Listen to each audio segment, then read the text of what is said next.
সর্বহালে আল্লাহর জিকির করতে বলছেন। ফাযকুরুল্লাহ কিয়ামান ওয়া কুউদান ওয়া আলা জুনুবিকুম, তুমি বসা থাকো, শোয়া থাকো, হাঁটা চলা, যে কোনো অবস্থায় তুমি থাকো না কেন, তোমার আল্লাহর জিকির করতে হবে, আল্লাহর নাম বেশি বেশি স্মরণ করো। বিল গুদুবি ওয়াল আসাল, অনেক মুফাসসিরিন বলেছেন যে সকাল সন্ধ্যায় বলতে, গুদুবি বলতে খালি সকালে, আর আসাল মানে শুধু সন্ধ্যায় কিছু জিকির করবে না, এটা না, বরং দাইমি জিকির করতে হবে, সব সময় জিকির করতে হবে। বলুন আলহামদুলিল্লাহ। এই জন্য আল্লাহ রাব্বুল আলামিনের বান্দারা জিকিরের দিক থেকে 4 প্রকার। কয় প্রকার বলেন? আলহামদুলিল্লাহ ওয়া কাফা ওয়া সালামুন আলা ইবাদিহিল্লাযীনা ইসতাফা, আম্মা বা'দ, ফাকাদ ক্বালা আল্লাহু তাআলা ফী কালামিহিল মাজিদ ওয়া ফুরকানিহিল قديم. أعوذ بالله من الشيطان الرجيم. بسم الله الرحمن الرحيم. يا أيها الذين آمنوا اذكروا الله ذكرا كثيرا.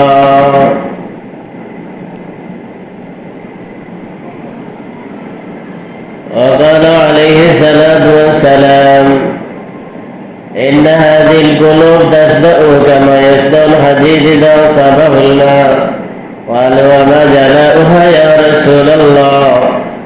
قال كثرة ذكر الموت وكثرة تلاوة القرآن، أو كما قال عليه الصلاة والسلام. وقال تعالى في آية أخرى في شأن حبيبه آمرا ومخبرا إن الله وملائكته يصلون على النبي يا أيها الذين آمنوا صلوا عليه وسلموا تسليما. اللهم صل على سيدنا ونبينا وشفيعنا وحبيبنا ومولانا محمد صلى الله عليه وعلى آله وأصحابه وبارك وسلم. بلغ العلا بكماله كشف الدجى بجماله حسنت جميع خصاله. صلوا عليه وآله. دعا إلى الله فالمستمسكون به، المستمسكون بحبل غير منفصل. بلغ العلا بكماله كشف الدجى بجماله حسنت جميع خصاله. صلوا عليه وآله. نبينا الآمر الناهي فلا أحد أبر في قول لا منه ولا نعم. بلغ العلا كشف الدجى بجماله حسنت جميع خصاله. صلوا عليه وآله. اللهم صل وسلم وبارك عليه. মুআজ্জাজ মুহতারাম উলামায়ে কেরাম, মুরব্বিয়ানে এযাম, যুবক বন্ধুরা, আমার কচিকাচা আদরের ছোট ভাইয়েরা, আল্লাহ রাব্বুল আলামিনের দরবারে অশেষ শুকর যে আল্লাহ রাব্বুল আলামিন আমাদেরকে সন্ধ্যা থেকে নিয়ে এই পর্যন্ত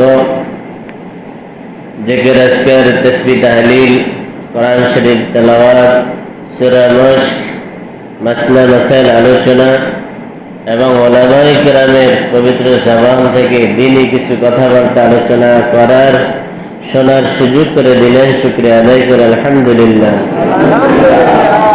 আজকে যদি এখানে জলসা না হতো, যদি আমরা জলসায় না আসতাম, হয়তো এই সময়টা অনেকে আমরা মোবাইল নিয়ে ব্যস্ত থাকতাম, গল্প গুজবের সময় কাটাতাম। তো আল্লাহ রাব্বুল আলামিন আমাদের সময়ের হেফাজত করেছেন যে আমরা এই সময়টা সন্ধ্যা থেকে এই পর্যন্ত কি কোনো গুনার কাজে ব্যয় করছি? কোনো গুনাহ হয়েছে? সন্ধ্যা থেকে যারা মসজিদে ছিলেন কোনো গুনাহ হয়নি। আমরা যেদিন পৃথিবীতে এসেছি সেই দিন থেকে আমাদের হায়াত কমতেছে।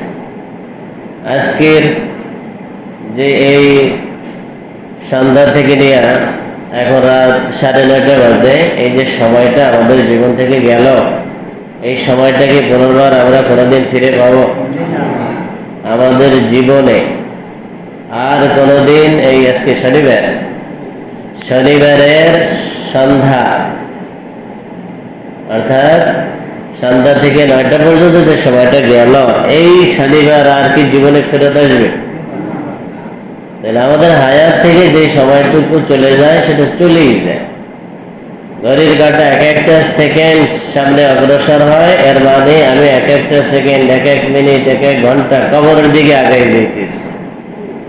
কবর আমার কাছে আসতেছে। কাজে জ্ঞানী মাত্রই হিসাব রাখে যে আমি গতকালকে যে ইবাদত বন্দেগী করেছি তার চাইতে আজকে একটু বেশি হলো কিনা। যেহেতু কালকে আমার যে বয়স ছিল তার চাইতে আজকে একদিন বেড়ে গেছে। গত মাসে আমার যে বয়স ছিল তার চাইতে এই মাসে 1 মাস বেড়ে গেছে, হায়াত গেছে না? গত বছর আমার যে বয়স ছিল এই বছরে আমার 1 বছর বয়স বৃদ্ধি পেয়েছে। এর মানে আমি একদিন, 1 সপ্তাহ, 1 মাস, 1 বছর কবরের দিকে বেশি আগাই গেছি, ঠিক না? তাহলে আমি যতই কবরের কাছে যাচ্ছি আমাদের প্রস্তুতি তো একটু বাড়াতে হবে। এটা বয়স বাড়তেছে, জ্ঞান বাড়তেছে, কবরের বেশি কাছে যাচ্ছি, তাহলে আমাদের কবরে যাওয়ার প্রস্তুতিটা একটু বাড়াতে হবে না? কারণ ওই জগৎটা অনেক কঠিন জগৎ, দীর্ঘ জগৎ। ওই যে একবার খোদা না করেও যদি উল্টে পাল্টা কিছু সিদ্ধান্ত হয়ে যায় তাহলে অনেক জটিল হবে, কঠিন হবে। এই জন্য আমাদের এখানেই সচেতন ভাবে জীবনযাপন করতে হবে। এই জগতে কেউ বিপদে পড়লে তার আত্মীয় স্বজন আছে, অনেক বন্ধু বান্ধব আছে, কেউ না কেউ আগাই আসে তাকে সাহায্য করার জন্য। একজন না আসলে আর একজন আসে। কিন্তু আমি যখন এই শেষ নিঃশ্বাস ত্যাগ করব, সেই থেকে নিয়ে আমার কিন্তু দীর্ঘ একাকী সফর। ওখানে কেউ আমাকে সাহায্য করতে চাইলেও পারবে না। কি পারবে বলেন? যখন একটা মানুষ খাটে করে নিয়ে যায় তখন এই ব্যক্তির রূহ বহুত কিছু বলতে থাকে আত্মীয় স্বজনকে, কিন্তু কাউকে কিছু শোনাতে পারে কিছু শোনাতে, অনেক কিছু বলে সে, কিন্তু আমরা কিচ্ছু শুনি না। কবরের ভিতরে যখন রাখা হয় তখন বহুত কিছু বলে, কিন্তু আমরা তার কথা কিছুই শুনি না, কিছু বুঝি না। যতই চিল্লাপাল্লা করেন আপনার কথা কেউ শুনবে না। যেভাবে আমরা অনেক সময় স্বপ্নের ভিতরে দেখা যায় যে একটা বাঘ দেখলাম, সাপ দেখলাম, আমাকে ধাওয়া করছে, আমি চিল্লাইতেছি সাহায্যের জন্য, আমার আত্মীয় স্বজন কাছের যারা আছে তাকে ডাকাডাকি করছি, আমি ঘামাই যাইতেছি স্বপ্নের মধ্যে। ঘুম ভাঙার পরে দেখে সমস্ত শরীর ঘামাই গেছে, ভয়ে শরীরটা থরথর করে কাঁপতেছে। এর মানে স্বপ্নের প্রভাব আমার বডির উপরে এখনো পর্যন্ত বিদ্যমান, কিন্তু আমি এখনো পর্যন্ত এতক্ষণ পর্যন্ত চিল্লি করলাম, কান্নাকাটি করলাম, আমার পাশে শোয়া আমার স্ত্রী পর্যন্ত কিছু শোনে না। কিছু শোনাইতে পারছি তাকে কিছু, কিন্তু চিল্লেছি তো অনেক। এইভাবেই সে আপনাকে বহন করে নিয়ে যাবে মাথার উপরে খাটে করে। আপনি অনেক চিল্লাবেন, অনেক কিছু বলবেন, কিন্তু কাউকে কিছু বুঝাতে পারবেন না, কাউকে কিছু শোনাতে পারবেন না। কবে রাখার পরেও একই পরিস্থিতি, সেখানে যা কিছু বলার সব বলতে হবে আল্লাহকে। কাকে বলা লাগে বলে? সেখানে যদি সাহায্যকারী কোনো বন্ধু থাকে তাহলে সেই বন্ধু হলেন একমাত্র আল্লাহ তাআলা। আমার পরকালীন জীবনে মৃত্যুর মাধ্যমে যখন শুরু হবে সেই জীবনে একমাত্র আল্লাহ এবং রসুল ছাড়া দ্বিতীয় কোনো বন্ধু নাই, কোনো সাহায্যকারী নেই। বরং তখন যখন আপনি বিপদে থাকবেন, আপনি বাবার কাছে যাবেন, মায়ের কাছে যাবেন, ভাই ব্রাদারের কাছে যাবেন, স্ত্রী পরিবার পরিজনের কাছে যাবেন, একটা নেকির জন্য হন্যে হয়ে আপনি ঘুরবেন। ইয়াওমা ইয়াফিরুল মার'উ মিন আখিহি ওয়া উম্মিহি ওয়া আবিহি ওয়া সাহিবাতিহি ওয়া বানিহি। এক শ্রেণীর মানুষের কথা কোরআনে বলা হয়েছে। এক নম্বর, ভাই ভাইয়ের কাছ থেকে পালিয়ে বেড়াবে। তারপরে আখিহি ওয়া উম্মিহি, মায়ের কাছ থেকে ছেলে পালিয়ে বেড়াবে, কেউ কাউকে পরিচয় দেবে না। আবার আমার কাছে সাহায্য চেয়ে বসে কিনা, সাহায্য চাইলে সে বলবে কি তুমি ছেলে, আমি চিনি না তোমাকে। মা ছেলেকে চিনবে না, বাবা ছেলেকে চিনবে না, ছেলে বাবাকে চিনবে না। এই ধরনের পরিস্থিতি তখন হবে। তখন সাহায্য করার থাকবে কে? শুধুমাত্র আল্লাহ তাআলা। সে আল্লাহ তাআলাকে ম্যানেজ করে যেতে হবে। মান লাহুল মাওলা ফালাহুল কুল, যার আল্লাহ হয়ে যায় তার সব কিছু হয়ে যায়। সে আল্লাহ তাআলাকে গুছাই যাইতে হবে পৃথিবীর থেকে, যে আমার চিরবান্ধব চিরবন্ধু, যে আল্লাহ তাআলা বিপদে আপদে প্রত্যেকটা ঘাটিতে যিনি সাহায্য করতে পারবেন, আল্লাহ এবং রসুল। সেই আল্লাহ তাআলাকে, সেই রসুলকে প্রিয় বানায় এরপরে কবরে যেতে যদি পারি তাহলে আমাদের কোনো রিস্ক নাই, আমরা রিস্ক মুক্ত। বলুন আলহামদুলিল্লাহ। আল্লাহ তাআলা এমন এক নাম, আলহামদুলিল্লাহ। अल्लाह अल्लाह कैसे शीरीन नामाज, अल्लाह अल्लाह आशिकों का कामाज। আল্লাহ নামে যে কত মধু। আল্লাহ রাব্বুল আলামিনের নাম জপতে আশিকদের হৃদয় যে কত আত্মতৃপ্তি লাভ করে। বিশ্বের কোথাও শান্তি নাই, একমাত্র শান্তি আল্লাহর জিকিরের ভিতর। আমার কথা না, আল্লাহ নিজেই ঘোষণা করেছেন, আলা বিযিকরিল্লাহি তাতমাইন্নুল কুলুব। জেনে রেখো, অন্তরের প্রশান্তি সে তো আল্লাহর জিকিরের মধ্যে। যারা আল্লাহর জিকিরের ভিতরে হারিয়ে যেতে পারে তারা বোঝে যে আসলে জিকির কি জিনিস। আল্লাহ রাব্বুল আলামিনের নাম এত পবিত্র। দেখেন যে আল্লাহর নাম হলো এমন একটা নাম যেই নামে একটা হারাম হালাল হয়ে যায়। কি হয় বলে? একটা হারাম ছিল সেটা কি হয়ে যায়? হালাল হয়ে যায়। মনে করেন আমাদের দেশে বিবাহ করায় না, বিবাহ করানোরে আমাদের দক্ষিণ এলাকায় বলে কলমা পড়াইছে। কি কয়? আগদখানি হয়েছে, কলমা হয়েছে। কর্ণাটক এলাকায় কলমা পড়াইছে। তাইলে কলমা পড়ান বা আগদখানি, অর্থাৎ এমন একটা আল্লাহর নাম নিয়ে যখন আগদখানি হয়, একটা মহিলাকে দেখা, ধরা, ছোঁয়া সব কিছু হারাম ছিল, কিন্তু আল্লাহর নাম নিয়ে যখন আপনি আগদখানি করে তাকে স্ত্রী বানাইছেন, এখন সব বৈধ হয়ে গেছে না? আল্লাহর নাম এমন একটা নাম যেই নামে কি হয়ে যায়? হারাম হালাল হয়ে যায়। আপনি একটা পশু কাঁচা খাইতে পারবেন, এটা খাওয়া যায় ছিল, ওটা যে আপনার নেই মরে যাইতো, তাকে খাওয়া বৈধ ছিল, কিন্তু আল্লাহর নাম নিয়ে আল্লাহু আকবার বলে জবাই দিয়েছেন, এখন সে পশুটা খাওয়া হালাল হয়ে গেছে। আল্লাহর নামের কি পাওয়ার দেন, যেটা খাওয়া আপনার বৈধ, আপনি মরে গেলে খাইতে পারতেন না, কিন্তু আল্লাহর নাম নিয়ে জবাই দিয়েছেন, খাওয়া বৈধ হয়ে গেছে। এই হলো আল্লাহর নামের পাওয়ার। এই জন্য এই বিশ্বে যা কিছু আছে সবাই আল্লাহর নামের তাসবিহ করে। ইউসাব্বিহু লাহু মা ফিস সামাওয়াতি ওয়া মা ফিল আরদ। আল্লাহ কোরআনে বলেছেন যে এই আল্লাহর তাসবিহ আকাশ এবং পৃথিবীর ভিতরে যা কিছু আছে, শুধুমাত্র জমিল উকুল যারা, যাদের প্রাণ আছে তারাই যে আল্লাহর নাম যাবে আপন না। গাছ গাছরা তরুলতা যা কিছু আছে সব কিছু আল্লাহর নাম যাবে। আমরা শুনি না, বুঝি না, কিন্তু সব কিছুই কি করতেছে? আল্লাহ রাব্বুল আলামিনের নাম জপতেছে, আল্লাহর তাসবিহ করতেছে। সন্ধ্যার সময় দেখবেন বাঁশঝাড়ের ভিতরে এক ধরনের কাকা, মানে শালিক আছে, আমাদের দেশে গুবুরিয়া শালিক, কালো ধরনের। এগুলি দেখবেন যে খালি কিচির মিচির শব্দ করতেছে। একটা নির্দিষ্ট সময় পর্যন্ত বাঁশঝাড়ের ভিতরে অথবা জঙ্গলের ভিতরে এরা কিচির মিচির শব্দ করতে থাকবে। এরপর হঠাৎ দেখবেন যে পুরো নিস্তব্ধ হয়ে গেছে, বন্ধ হয়ে গেছে। অর্থাৎ সন্ধ্যার পরে যে ফিল গুদুবি ওয়াল আসাল, যে সকাল সন্ধ্যায় তোমরা আল্লাহর জিকির করো, এইটা মানুষের উপরে নির্দেশ, কিন্তু মানুষ পালন করে না, কিন্তু অন্যান্য সৃষ্টি এই নির্দেশ প্রতিনিয়ত পালন করতেছে। আমরা ওই দরবারে বড় হুজুর থাকতে দেখতাম, একটা ফুলের বাগান ছিল, লাল লাল পাতা পড়ে, দরবারের পাশে ছিল না, হুজুরের বাসার মধ্যে ঢোকার ওখানে পাশে দেখতাম জঙ্গলের মধ্যে এরকম একটা গাছ ছিল, ওই গাছে দেখতাম যে এই চড়ুই পাখি।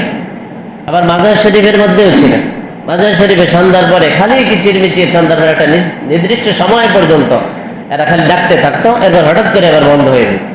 অর্থাৎ প্রত্যেকেই এই সন্ধ্যার পরের সময়টা তার জিকিরের ভিতরে কাটা। একবার আমি এসে গেছি ওই বিজ্ঞান ও প্রযুক্তি বিশ্ববিদ্যালয় দুমকি, তো সেখানে অনেক গাছগাছরা পরিবেষ্টিত একটা এলাকা।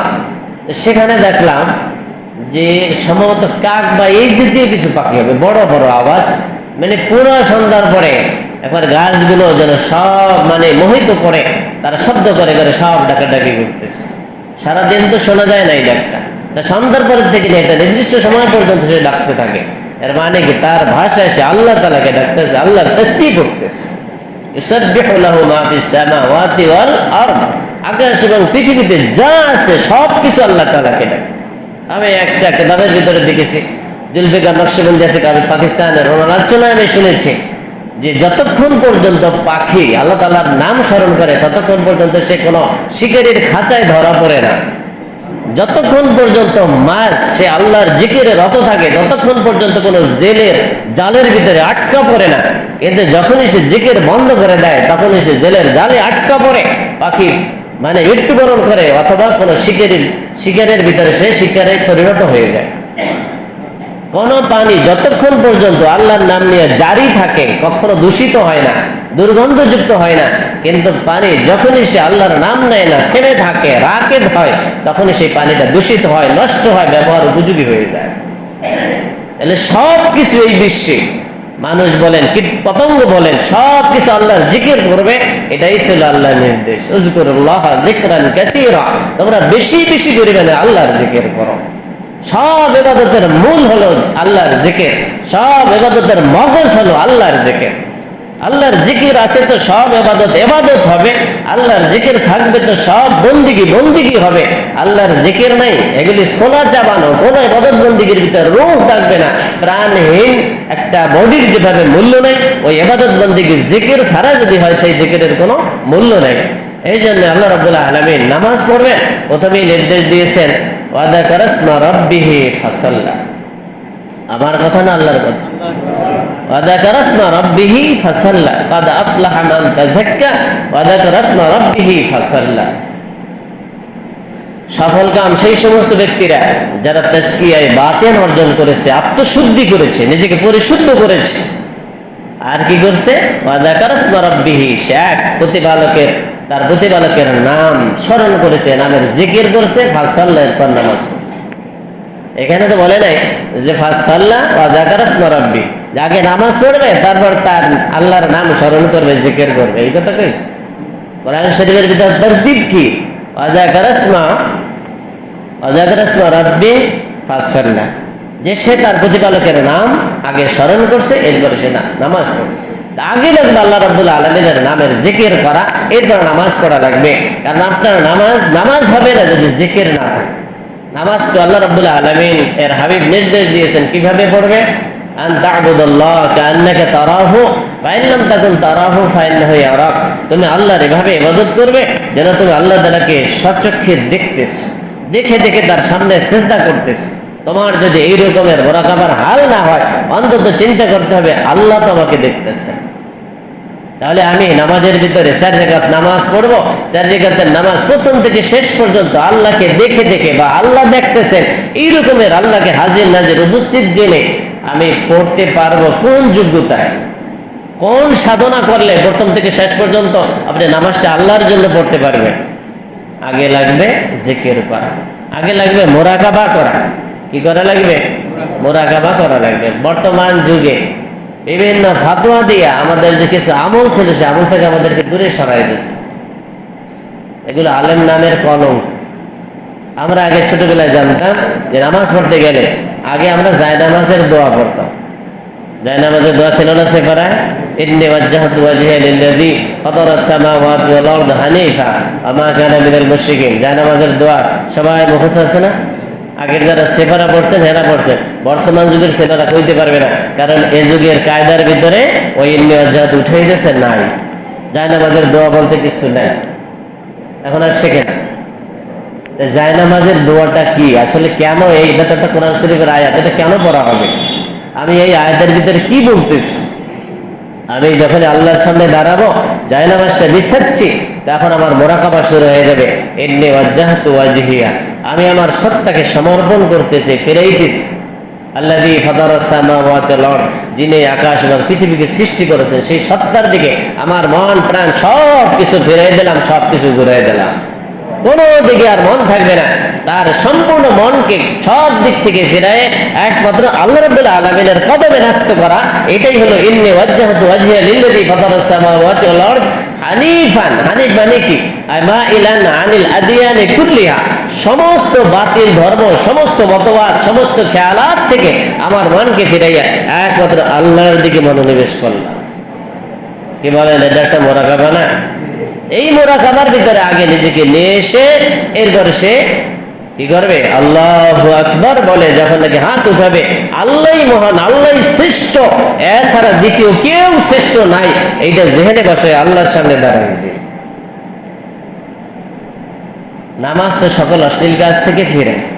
আল্লাহ নিজে ঘোষণা করেছেন, ইন্নাস সালাতা তানহা আনিল ফাহশাই ওয়াল মুনকার ওয়া যিকরুল্লাহি আকবার, নিশ্চয়ই নামাজ সকল অশ্লীল কাজ থেকে ফিরে। আর আল্লাহ হলেন আল্লাহ যিকরুল্লাহ, আল্লাহর জিকির হলো শ্রেষ্ঠ। এখানে কি বলা হয়েছে? আল্লাহর জিকির শ্রেষ্ঠ। তাহলে নামাজি, অনেকে নামাজি জিকির, তাহলে নামাজি যদি জিকির হয় তাহলে যিকরুল্লাহ আকবার আবার কেন হবে?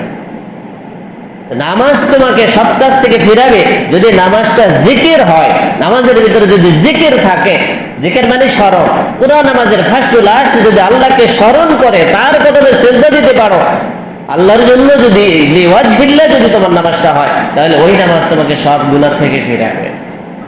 আর নামাজের মধ্যে নামাজ পড়লাম, আমার মন কোথায়, ধ্যান কোথায়, খেয়াল কোথায়, কোনো কিছুর খবর নাই, তাইলে তো ওই নামাজ গুনাহ থেকে ফিরাবে।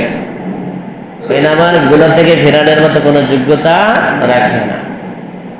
এই জন্য নামাজটা এক নম্বর, নামাজের আগে লাগবে জিকির, এরপরে নামাজের ভিতরে জিকির। আকিমিস সালাতা লিযিকরি, আল্লাহ কোরআনে বলেছেন কি? আকিমিস সালাতা লিযিকরি, নামাজ প্রতিষ্ঠা করো আমার জিকিরের জন্য। নামাজ কেন? নামাজ আপনি কেন করেন? জিকিরের জন্য নামাজ করো, আল্লাহর কথা। এটা আমার মুখের কথা বলেন, আল্লাহ আছে কি বলছে? আল্লাহ আকিমিস সালাতা লিযিকরি, লাম উদ্দেশ্য বর্ণনা করার জন্য আছে। নামাজ তুমি কেন পড়বা? নামাজ তোমার কোন কামে লাগবে? আল্লাহ বলতেছেন আকিমিস সালাতা লিযিকরি, আমার জিকিরের জন্য, আমার স্মরণের জন্য তোমাকে নামাজ পড়তে হবে। কারণ অন্য সময় তুমি আমাকে এত স্মরণে রাখতে পারো না যতটা তুমি নামাজের মধ্যে দাঁড়াইলে আমাকে স্মরণে রাখতে পারো। সাহাবায়ে কেরামের নামাজের দিকে তাকায়, আলী রাদিয়াল্লাহু তাআলা আনহুর পায়ের ভিতরে একটা বিশাল তীর ঢুকে গেছে, তীর ঢুকে একবারে কাঁটাওয়ালা তীর ভিতরে ঢুকে রয়েছে। অনেক সাহাবী টানাটানি করছে, কোনোভাবেই ওটা উঠাইতে পারে না। পরে সাহাবীরা পিছনে পরামর্শ করলো, আলী রাদিয়াল্লাহু তাআলা যখন নামাজে দাঁড়াবে সেই সময় উঠে ফেলাবো। কারণ জানে সে নামাজের ভিতরে যখন সে আল্লাহর স্মরণে আত্মন্যস্ত করবে, হারিয়ে যাবে, ওই সময় পৃথিবীর কোনো খেয়াল থাকবে না, তার কোথায় ব্যথা, কোথায় কি, কিচ্ছু অনুভব করবে না। ওই সময় তারা সিদ্ধান্ত নিয়েছে যে তার তীর উঠাবে। ঠিকই তিনি যখন নামাজের ভিতরে একাগ্র চিত্তে নামাজ পড়তেছিলেন, কেরাত করতেছিলেন, আল্লাহকে শুনায় শুনায় একজন সাহাবী এসে তার পায়ের দুই পাশে দুইটা পাড়া দিয়া মাঝখানে তীর জোরে টান দিয়ে হাসকা টানে সেটা তুলে ফেলেছে, গোশত সহ, মানে তীর উঠে আসছে। কিন্তু আলী রাদিয়াল্লাহু তাআলা কিছু টেরই পায় নাই। নামাজ যখন শেষ হয়েছে তখন বলতেছে, ব্যাপার কি? নামাজের মধ্যে আমার হালকা একটু মনে হলো যে কিছু একটা তো আমরা ডিস্টার্ব করতেছিলে, কি হয়েছিল? তখন বলল যে আপনার পায়ের তীরটা তো তুলে ফেলা হয়েছে নামাজের ভিতরে। আকিমিস সালাতা লিযিকরি, আমার স্মরণে নামাজ প্রতিষ্ঠা করো, আমার স্মরণে নামাজ করো। নামাজ পড়তেই হবে আল্লাহকে, মানে স্মরণের জন্য, আল্লাহকে নিয়ে আসার জন্য নামাজের ভিতর।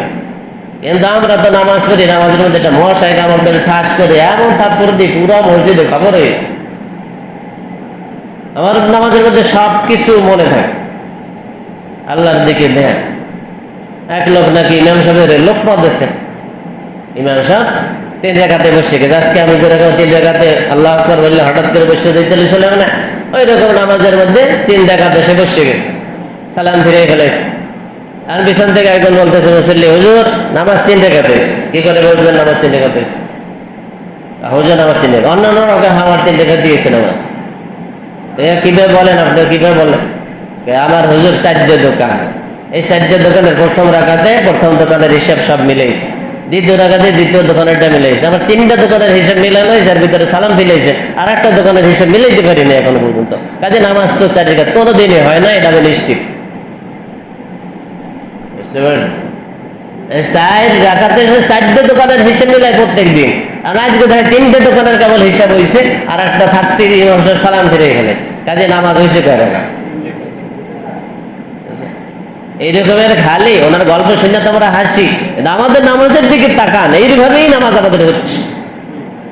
যদি তরিকা মস্ক না করে, তরিকা মস্ক করলে তাও দেখা যায় যে নামাজ মানে সে ঠিক মতো নিজেকে দিল উপস্থিত রাখতে পারে না, টানা হেসরা চলে শয়তানের সাথে।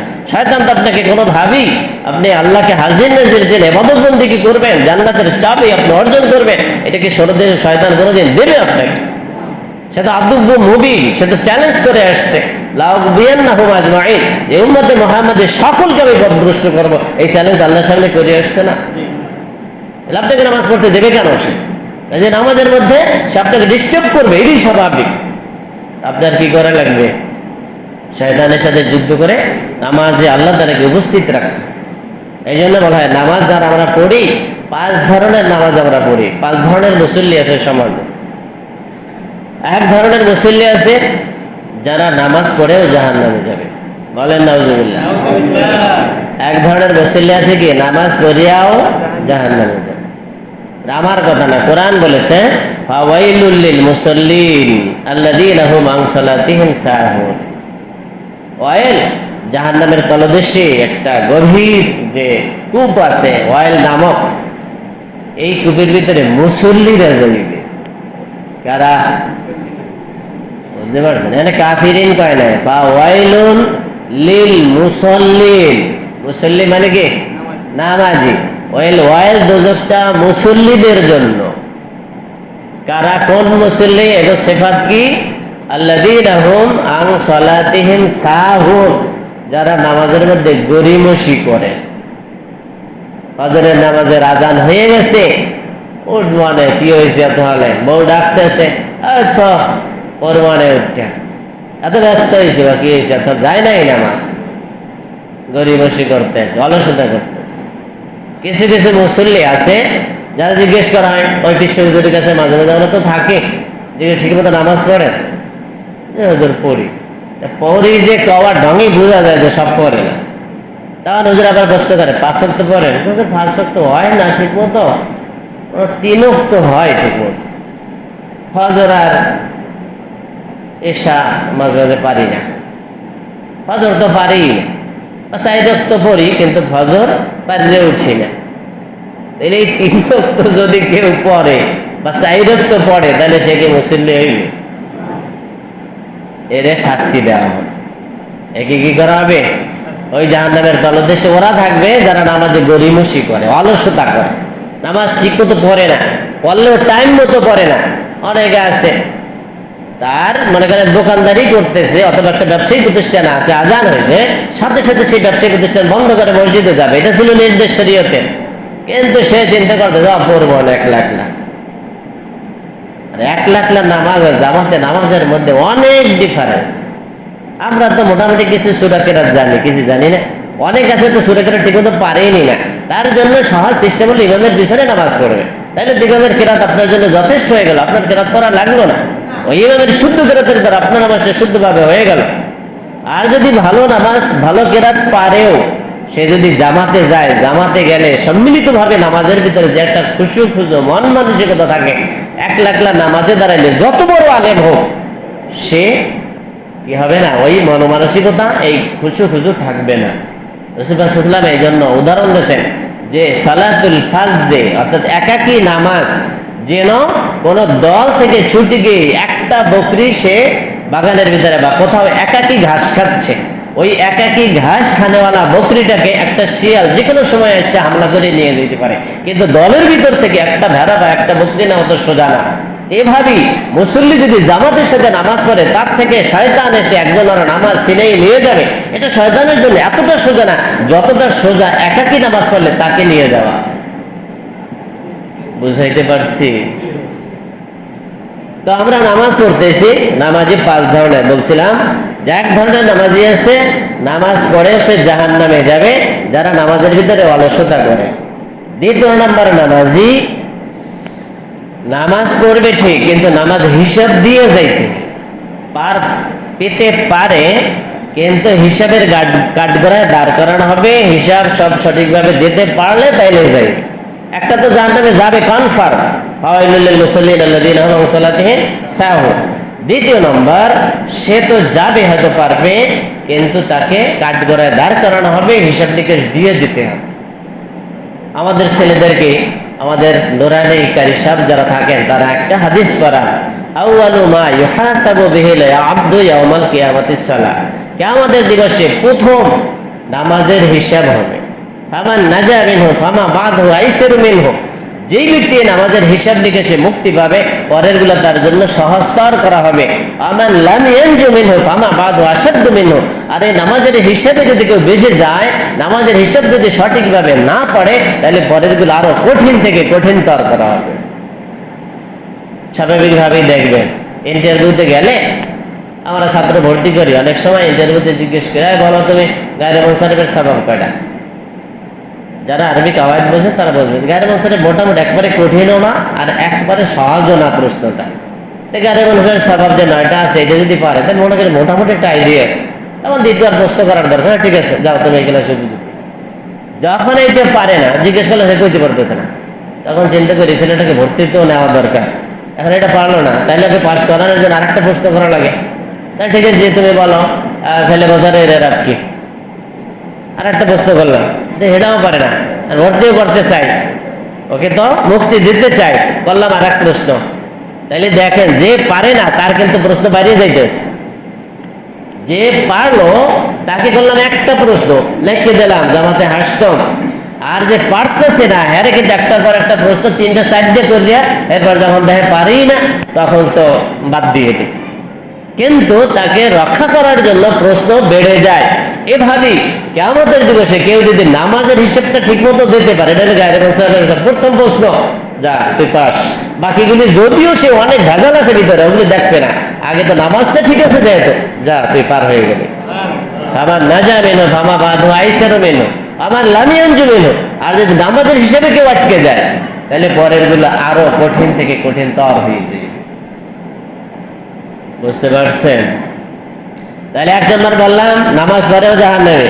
2 নম্বর, নামাজ পড়বে হিসাব দিয়ে যাইতে হইবে নামাজের, এটা মুহাসাব, আর আগে দেখেছে মুআক্কাদ। তারপরে আরেক দল নামাজ পড়বে, নামাজ তাকে রক্ষা করবে জাহান্নামের আগুন থেকে। এই নামাজ তার বেহেশতের চাবি হবে, আর সেই নামাজ দ্বারা সে রক্ষা পাবে। এটা কোনটা? যে নামাজ পড়ছে, নামাজের ভিতরে রুকু কিরাত তো সব ঠিক মতোই করতেছে, নামাজের মধ্যে যথাসম্ভব সে চেষ্টা করতেছে আল্লাহ তাআলাকে উপস্থিত রেখে হাজির নাজির জেনে নামাজ পড়তে, কিন্তু সে পারতেছে না।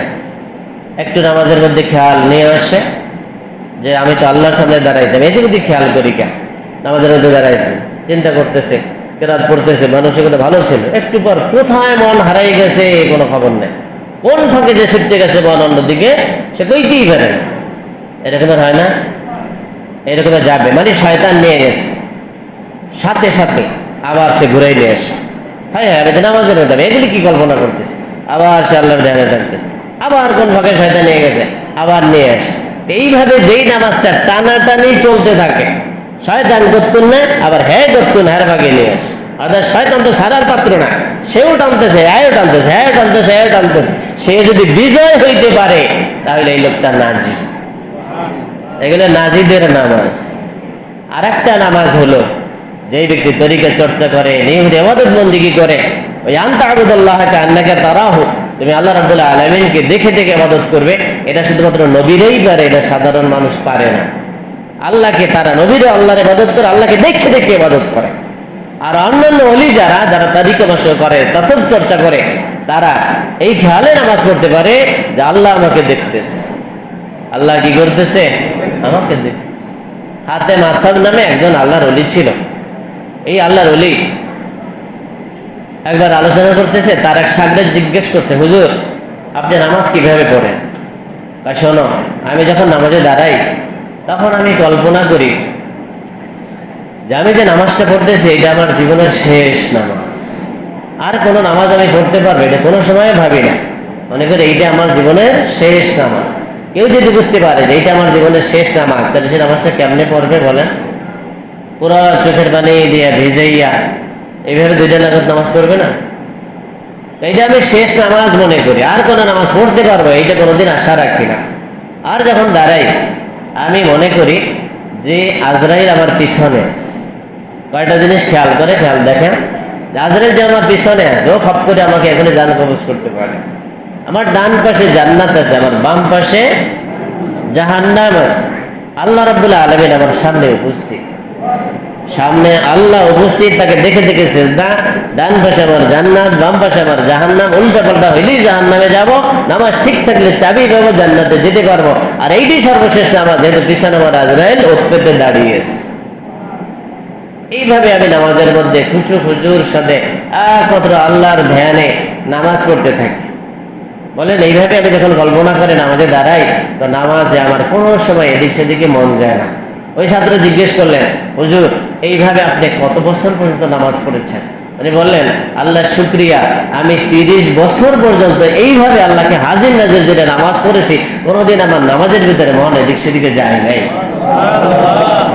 তাইলে হাতেম আসাদ রহমতুল্লাহ আলাইহি 30 বছর পর্যন্ত এই ধরনের নামাজ পড়েছেন, যে নামাজ 4 রাকাত আল্লাহর জন্য করেছেন, কোনো সময় মনে দিক সেদিকে যায় নাই। কিন্তু আপনার আমার জীবনের দিকে তাকাই দেখেন, ওই রকমের 4টা রাকাত কোনো দিনের আছে কিনা, যেই নামাজের 4 রাকাতে প্রথম থেকে শেষ পর্যন্ত একটুর জন্য মন এদিক সেদিকে যায় নাই, ফার্স্ট টু লাস্ট আল্লাহর জন্য আমি নামাজ পড়েছি, এই ধরনের একটা নামাজও খুঁজে পাই কিনা? আমার জীবনটা আমি পাই। আমি তো জিকির আছে করি, মোটামুটি কিছু হইলেও তরিকা মাসও করি, তারপরেও তো আমার মন এদিক সেদিকে ছুটতে যায়। আমি এতটুকু বলতে পারি যে ওই যে 3 নম্বর কাতারের অর্থাৎ টানাটানি শয়তানের লাগে যে চলে, ওইটার মধ্যে আছে। এখনো পর্যন্ত যে নামাজের ফার্স্ট টু লাস্ট আল্লাহর জন্য পড়বো, সেই অবস্থা তো আমাদের হয় নাই, আমার হয় নাই। আমরা কি আপনাদের হইতে পারে জানি না, আপনারা যারা সাধনা করেন তাদের হইতে পারে, কিন্তু ফার্স্ট টু লাস্ট আমি আল্লাহর জন্য ইবাদত করবো, এরকম তো মানসিকতা অথবা এরকমের যোগ্যতা আমার অর্জিত হয় নাই। তাহলে কি নামাজ করলাম? হাদিস শরীফের ভিতরে আসছে যে এই ব্যক্তি নামাজ আল্লাহর জন্য পড়বে, সে আল্লাহর কাছে নামাজের পুরস্কারের দাবি করবে। আর যেই ব্যক্তি নামাজ আল্লাহর জন্য পড়ে নাই, কিয়ামতের দিবসে বলা হবে, তুমি যার জন্য নামাজ পড়ছো তার কাছ থেকে তোমার পুরস্কার নিয়ে আস। তুমি যার জন্য নামাজ পড়লে তার থেকে তোমার পুরস্কার নিয়ে আসো, তুমি তো আমার জন্য নামাজ পড়ো না। তখন অবস্থাটা কেমন হয়? আমি বলতেছিলাম, আমার নামাজ হতে হলে আগে কি লাগবে? জিকির। কি লাগবে? শেষের 3 প্রকার যদি আপনি নামাজ পড়নেওয়ালা হইতে চান, আপনার আগে সাধনা করতে হবে, জিকির করতে। জিকির করতে করতে আপনার যখন ওই রকমের ইস্তেদাদ হবে, আনতা'বুদাল্লাহ কান্নাকা তারাহু ফাইন লাম তাকুন তারাহু ফাইন্নাহু ইয়ারাক, তখন একটা হাল হবে, আপনার খেয়াল হবে যে আমি আল্লাহর সামনে দাঁড়াইছি, কান্নাহু হাজিরুন বাইনাকা ওয়া বাইনা কিবলাতিকা তুশাহিদুহু, যেন আল্লাহ আপনার এবং কিবলার মাঝে উপস্থিত আছেন, আল্লাহ তাআলাকে দেখে দেখে আপনি সিজদা দিচ্ছেন। এইভাবে একটা যোগ্যতা অর্জিত হবে। কাজেই সব ইবাদতের মূলে কি লাগবে বলেন? জিকির লাগবে। বলেন কি লাগবে? জিকির লাগবে। জুমার নামাজ পড়তে আসবেন, জুমার নামাজ কেন পড়বেন? আল্লাহ রাব্বুল আলামিন ঘোষণা করলেন, ইযা নুদিয়া লিস-সালাতি মিন ইয়াউমিল জুমআতি ফাসআউ ইলা যিকরিল্লাহ। কি কইছে? ইযা নুদিয়া লিস-সালাতি মিন ইয়াউমিল জুমআ, জুমার দিবসে যখন আযান হয়, ঘোষণা আসে আসো মসজিদের দিকে, হাইয়া আলাস সালাত, তুমি সাথে সাথে আল্লাহর জিকিরের দিকে চলে যাও। এখানে কয় না নামাজের দিকে যাও, কি কইছে? আল্লাহর জিকিরের দিকে যাও, ওখান থেকে জিকির শুরু, জিকির করতে করতে নামাজের শেষ পর্যন্ত তুমি কি করবা? আল্লাহর জিকির করবা। তোমার নামাজ শেষ হয়ে গেছে, তোমার এখনো করো কি, করণীয় কি? ইযা কুজিয়াতিস সালাত ফান্তাশিরু ফিল আরদ ওয়াবতাগু মির রিজকিল্লাহ ওয়াযকুরুল্লাহা কাসীরা। নামাজ শেষ হয়ে গেছে, তুমি তোমার ব্যবসা বাণিজ্য কাজকর্মের ভিতর তুমি ছড়িয়ে পড়বে।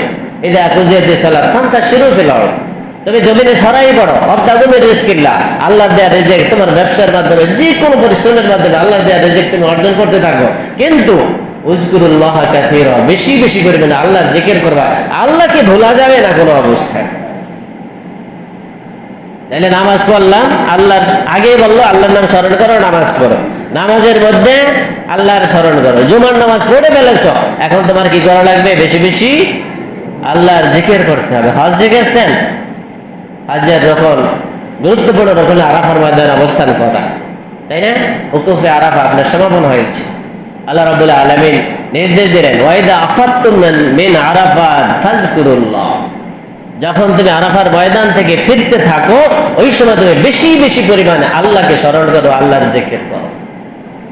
আমার কথা না আল্লাহর কোরআনের আয়াত। 9 নম্বর আল্লাহ রাব্বুল আলামিন বললেন, জিহাদের ময়দানে গেছো, সেখানে আল্লাহর জিকির লাগবে। ইযা লাকিতুম ফিয়াতান ফাসবুতু ওয়াযকুরুল্লাহা কাসীরা, যখন জিহাদের ময়দানে তুমি সম্মুখ যুদ্ধে লিপ্ত হয়েছো শত্রুর সাথে, সেও তোমার উপরে আক্রমণ করতেছে, তুমি দৃঢ় থাকো ওখানে, আর বেশি বেশি করবে আল্লাহর জিকির করো। অস্ত্র নিয়ে জিহাদ করতেছেন, বিজয় তোমার অস্ত্র দিবে না, সেখানেও তোমার আল্লাহর নাম স্মরণ করে, আল্লাহর উপরে ভরসা করে তোমাকে ওই যুদ্ধের ময়দানে নামতে হবে, বেশি বেশি পরিমাণে সেখানে আল্লাহর জিকির করতে বলা হয়েছে। জিহাদের ময়দান থেকে ফিরে আসতেছে, নিরাপত্তা লাভ করেছে, নিরাপদ স্থানে চলে আসছেন, আল্লাহর নির্দেশ ওয়াইদা আমিনতুম ফাযকুরুল্লাহ, যখন নিরাপদ স্থানে চলে এসছো বেশি বেশি পরিমাণে আল্লাহর জিকির করো। দেখেন সব জায়গাতে আল্লাহ রাব্বুল আলামিন কিসের নির্দেশ দিয়েছেন? আল্লাহর জিকির করতে নির্দেশ দিয়েছেন। আল্লাহ অন্যত্র অন্য আয়াতের ভিতরে তো একদল হইছে আদিমুজ জিকির, যারা টোটালি কোনো জিকির করে না, তারা হচ্ছে কাফের। কোরআনের ভাষায় এদেরকে কি বলা হয়েছে? কাফের বলা হয়েছে। 2 নাম্বার, যারা কলিলুজ জিকির, যারা কম জিকির করে, এদেরকে মুনাফিক বলা হয়েছে। মুনাফিকের আলামতের মধ্যে বলা হয়েছে ওয়ালা ইয়াযকুরুনাল্লাহা ইল্লা কালিলা, যে তারা আল্লাহর জিকির কম ছাড়া বেশি করে না, এরা কি? মুনাফিক। 2 নম্বর, মুমিন যারা, এই মুমিনদের আলামত হলো যে ওয়ায়াযকুরুনাল্লাহা কাসীরা ওয়াযাকিরিনাল্লাহা কাসীরা ওয়াযাকিরাত আ'আদাল্লাহু লাহুম মাগফিরাতান ওয়া আজরান কাবীরা, যে যারা বেশি বেশি জিকিরকারী, পুরুষ হোক মহিলা হোক, আল্লাহ রাব্বুল আলামিন তাদের জন্য জান্নাত, উত্তম পুরস্কারের ব্যবস্থা রেখেছেন। তাইলে যত জিকির করেওয়ালা তাদের জন্য সব সুসংবাদ। তাইলে 1 নম্বর, যারা জিকির করে না তাদেরকে বলা হয়েছে কাফের, যারা কম জিকির করে তাদেরকে বলা হয়েছে মুনাফিক, আর যারা বেশি পরিমাণে জিকির করে তাদেরকে বলা হয়েছে মুমিন। এরপরে মুমিনে কামেল যারা হয়, তারা আল্লাহর নাম সব সময় দাইমি জিকির করে, সব সময় আল্লাহর জিকির করে, কোনো সময় আল্লাহ রাব্বুল আলামিনকে ভুলতে পারে না। এইরকম এক হাল তাদের কলবের হয়ে যায়। অর্থাৎ আল্লাহ রাব্বুল আলামিনের বেশি পরিমাণে যখন জিকির করে, করতে করতে এমন এক অবস্থা হয় যে সে উঠতে বসতে চলতে ফিরতে সবসময়ের জন্য ভিতরে আল্লাহ আল্লাহ আল্লাহ আল্লাহ চলতে থাকে। আমি আমাদের সিলসিলার না, যদিও হাফিজ হুজুর রহমতুল্লাহ আলাইহিকে দেখেছি, ঢাকার হাফিজ হুজুর বটগাছ মার্কেটে নির্বাচন করছিল না, আপনারা তাকে হয়তো জানেন, যারা আগের মুরব্বীরা তো জানেন, হাফিজ হুজুর বটগাছে নির্বাচন করছিল। এই হাফিজ হুজুর এখানে শশীনাথে আসছে মোরামুজুর সাহেব জাফর মোহাম্মদ সালেহ রহমতুল্লাহর সাথে দেখা করার জন্য। তার চেহারার দিকে দেখে আমার একটা জিনিস মানে হুঁশে আসছে, যে সে যে তার ঠোঁট যে নড়তেছে, নড়াটো, অর্থাৎ ইচ্ছাকৃতভাবে সে জিকির করে, মনে হয় যেন মাঝে মাঝে থামাই রাখতে চায় কিন্তু পারে না, এমন অবস্থা হয়ে যায়। অর্থাৎ কিছু কিছু রোগী আছে না, এই যে মনে করেন মাথা কাঁপায়, হাত পাও কাঁপায়, এরকম একটা রোগী আছে না, এই যে মনে করেন মাথা, সে যদি চায়ও যে থামাই রাখে, তার মাথা এই কম্পন থামাইতে পারে না। ওই রকমের জিকির করতে করতে তাদের এমন এক দিলের হাল হয় যে এই হালের কারণে তার মুখে এমন জিকির চলতে থাকে, সে ইচ্ছা করলে বন্ধ করতে পারে না। এটাকে বলা হয় দাইমি জিকির করেওয়ালা। একজন মুমিনে কামেল হতে হলে তাকে সর্বক্ষণিক জিকির করতে হবে। এই সর্বক্ষণিক জিকির করার জন্য আগে বেশি বেশি পরিমাণে জিকির করে করে কলবটাকে রানিং এ উঠাই নিয়ে আসতে হবে। যেভাবে একটা সাইকেল আপনি যদি পেট্রোল মারেন, কিছু সময় পেট্রোল মারতে মারতে সেটা রানিং উঠে গেছে, আপনি পেট্রোল মারা বন্ধ করবেন, তারপরে অন্তত 20 চল দেখা যাবে সাইকেলটা দৌড়ে যাইতেছে। এভাবেই যখন আপনি লং টাইম জিকির করছেন, জিকির করতে করতে আপনার নিজের ভিতরে এমন কলবের হাল সৃষ্টি হয়েছে, আপনি মৌখিক জিকির বন্ধ করতেছেন কিন্তু আপনার কলব রানিং আছে, আপনার চলতেছে। বাস বরিশাল থেকে ছেড়ে আসছে, রানিং উঠে গেছে বাস, এখানে স্টেশনে আসছে, যদিও দেখা যায় বাস থামে রয়েছে কিন্তু ভিতরে ইঞ্জিন চলতে থাকে, যখন শব্দ হইতে থাকে এবং নড়তে থাকে পুরা বডিটা।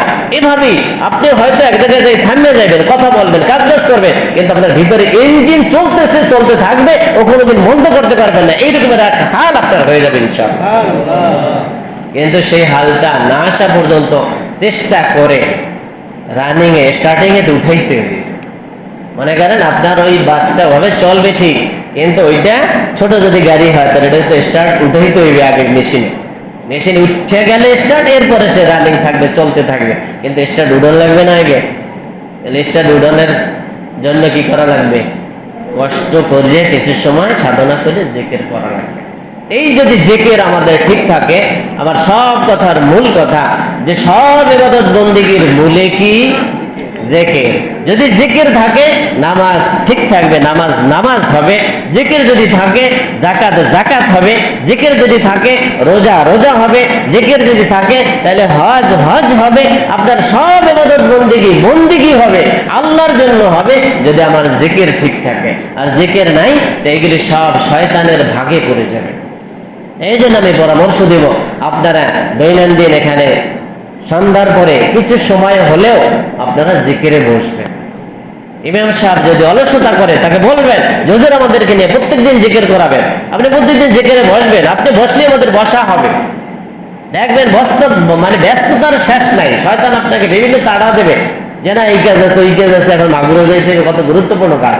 কিন্তু দেখবেন পথে আপনি ওই জিকির করতে যতটুকু সময় লাগবে তার 3 গুণ কাটাইছেন। কিন্তু শয়তান আপনাকে এই সময় স্থির বসতে দেবে না, আপনার বিভিন্ন টাকাটা দিয়ে নিয়ে যাবে। আর তোমার পড়াশোনা আছে, তোমার এই কাজ আছে, সেই কাজ আছে, অনেক গুরুত্বপূর্ণ কাজ ফিরিস্তা আপনার মাথার মধ্যে ঢুকিয়ে দেবে। কিন্তু ওই সব চ্যালেঞ্জকে উপেক্ষা করে আল্লাহর জিকিরে বসতে।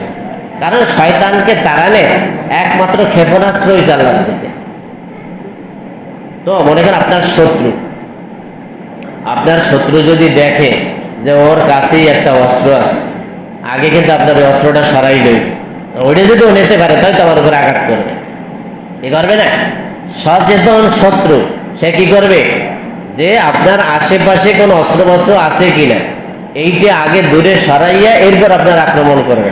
কারণ আপনার হাতে অস্ত্র আছে, এই সময় বোকা যে আপনাকে আক্রমণ করবে। তাইলে শয়তানের জন্য মারাত্মক ক্ষেপণাস্ত্র হয়েছে আল্লাহর জিকির।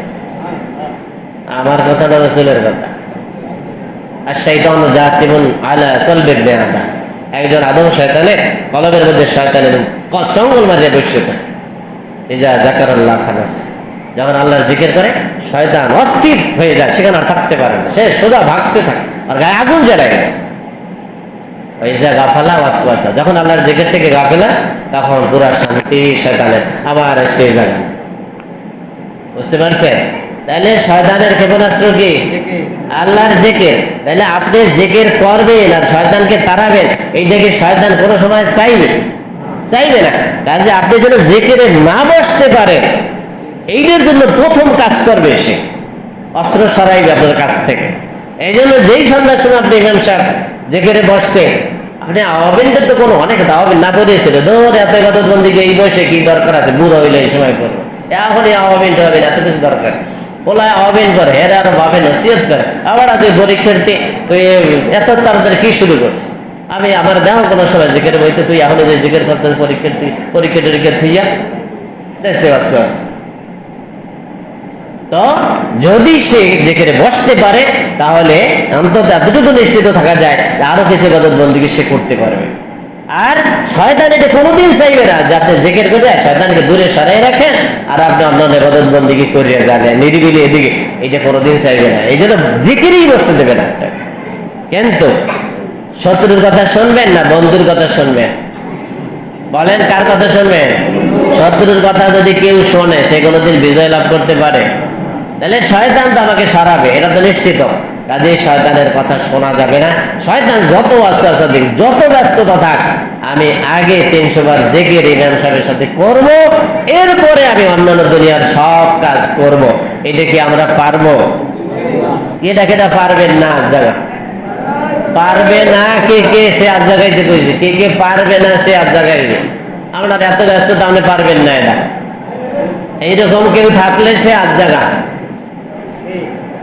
সবাই পারবে আলহামদুলিল্লাহ বলেন আলহামদুলিল্লাহ আপনি নিয়ত করেন আজম করবেন তাওফিক দিবে আল্লাহ এই নিয়ত রাখেন যে আমার যত ব্যস্ততা থাকে আমি 300 বার জিকির করবই আমার মনে করেন বাজারে ব্যবসা আছে দোকান আছে আমি আহ্বান করিয়া দোকানে এসে তসবিহ লইয়া যদি মনে করেন আমার ম্যানেজারের যে টেবিল আছে অথবা ক্যাশ বাক্স আছে ক্যাশ বাক্সের সামনে আমি বসে বসে 300 বার আগে জিকির করে নিলেন এরপর ব্যবসা কিনে শুরু করলাম কেউ মানা করবে ওইখানে বসে কি জিকির করা নিষেধ একমাত্র প্রস্রাবরত অবস্থায় পায়খানারত অবস্থায় জিকির করা যায় না নামাজের নির্দিষ্ট সময় আছে রোজার নির্দিষ্ট সময় আছে হজের নির্দিষ্ট সময় আছে কি আছে কিনা জিলহজ মাস ছাড়া অন্য সময় হজ করলে হবে রমজান মাস ছাড়া অন্য সময় রোজা রাখলে ফরজিয়াত আদায় হবে হবে না যাকাত দেওয়ার জন্য নির্দিষ্ট অঙ্ক আছে নির্দিষ্ট পরিমাণ আছে নির্দিষ্ট সময় আছে সবটার নির্দিষ্ট সময় আছে কিন্তু জিকিরের জন্য নির্দিষ্ট কোনো সময় নাই 24 ঘন্টার যখন সুযোগ হয় তখন আপনি জিকির করবেন উযকুরুল্লাহ কাসীরা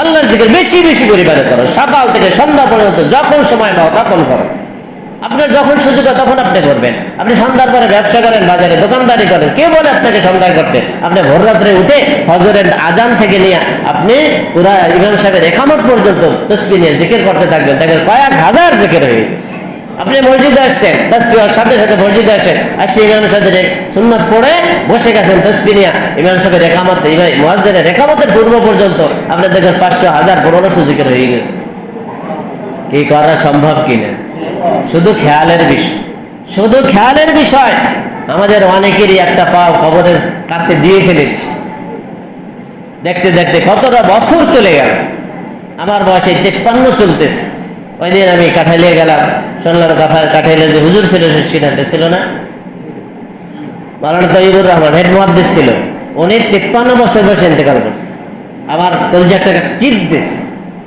যে হুজুর আমাদের উস্তাদ তিনি 53 বছর বয়সে ইন্তেকাল করলেন আর আমার এখন রানিং 53 বছর চলতেছে আমার বয়সে তো কত বড় বড় মুরিদ চলে গেছে যে আমি যে এখন কবরের ডাকের সারা দেব না আর কি নিশ্চয়তা কি নিয়ে যাব কবরে কি চালান সেটা জোগাড় করলাম কবরের জন্য দুনিয়ার জন্যই তো সব সময় সব অর্থ সম্পদ সব কিছু ব্যয় করলাম কবরের জন্য কি পাথে সংগ্রহ করেছি এগুলো চিন্তা করা দরকার না খালি জলসে আসলে আবার গেলাম এতে কোনো সার্থকতা নেই আমার জেনে নিতে হবে আমার করণীয় আমার কাজ আপনাদের পরিবেশ আছে শশীনার কাছাকাছি আপনারা বহু এলাকা আছে এই রকমের জলসা হয় না এটা কোনো জিকিরের পরিবেশ নাই মসজিদের ভিতরে এইভাবে বসে কেউ দিনই কথাবার্তা আলোচনা করে সুযোগ নাই এরকমের বহুত এলাকা আছে কিন্তু আপনাদের তো জিকির করার সুযোগ আছে কি আছে কি এই জন্য জিকিরের যদি পরিবেশ পান বসার চেষ্টা করবেন ইনশাআল্লাহ এলাকায় যদি শোনেন অমুক জায়গায় তালিমি জলসা চলতেছে যাবেন মসজিদ নিয়ে কেউ সাথে কেউ বাজা বাজে ওইটা